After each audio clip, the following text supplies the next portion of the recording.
Good morning, class. This morning we're going to discuss Chapter 5, and Chapter 5 deals with the interpretation of contracts. How do we interpret a legal document? How do we interpret a contract? The answer is found in Article 1370. 1370 states that if the terms of the contract are clear and leave no doubt upon the intention of the contracting parties, the literal meaning of its stipulation shall control. Ibig sabihin, the plain meaning of the words the way it was used in the contract.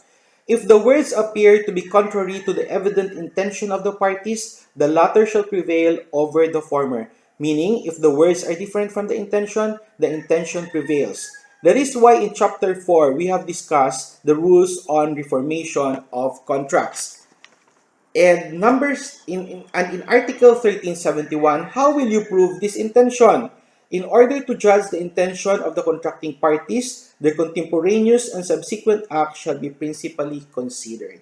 So let us summarize the rules, no? How to interpret contract. Foremost, you should interpret it in a plain and simple language, no literal meaning. However, if the words are different from the intention, then the intention prevails. And how will you prove the intention? You will prove the intention by the contemporaneous and subsequent acts of the parties. This will be principally considered.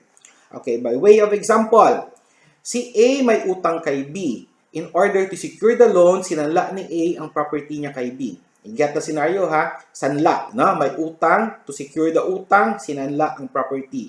B, however, because he is proficient in English, no, executed a deed of sale, no, a deed of sale. So, pinirmahan nila pareho na deed of sale. The words are different from the intention because the true intention is that it's mortgage. However, the words indicate that it's deed of sale. Therefore, the intention prevails. Now, how will you prove that intention? You will look into the circumstances. No? Like let us say, every month nagbabayad si A kay B.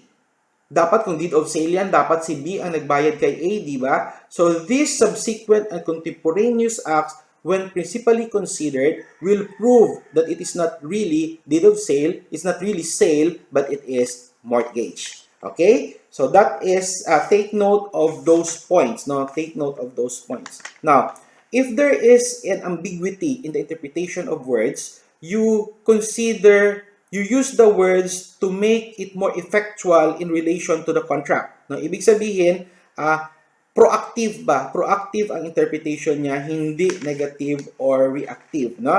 Negative or reactive sa contract. Ibig sabihin, pag ginamit ang words that's different words subject to different interpretation, you use it in such a way that it will give a positive vibe on the contract.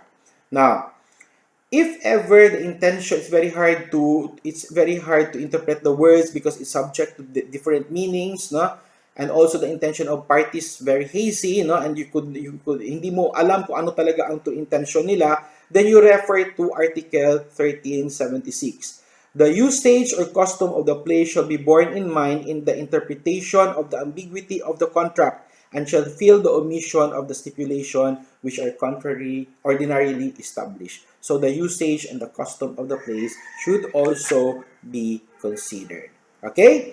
Now, the principles of interpretation stated in Rule 123 of the Rules of Court shall likewise be observed in the construction of the contract. So you just take note of this class, that other than the Chapter 5 of the contracts, no, obligations and contracts, meron pang ibang rules under the law as to how to interpret the contract in order to strengthen this provision.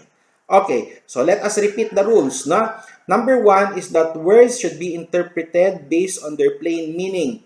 If there is a conflict between the words used and the intention prevails. How will you prove the intention? You look at the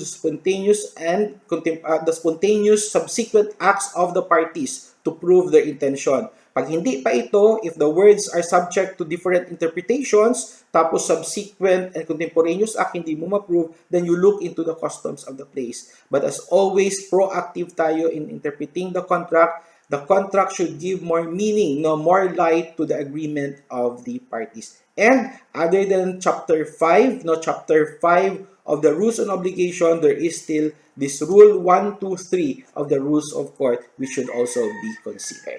Have a good morning, class.